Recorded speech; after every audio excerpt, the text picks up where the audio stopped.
Hey everybody, this is Mike Stroud with Stroud's Building Supply and Steel Trusses. Kind of want to show you how the trusses are going up. This is a 24 by 24.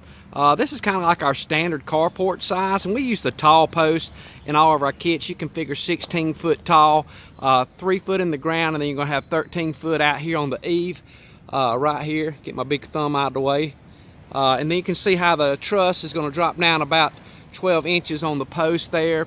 It's real simple setup. The trusses come where you can just bolt them together in the center because we ship them all over the country. The cups are 2 foot on center. Everything's engineered. It's a simple system, easy system. Just a couple guys are putting this thing up.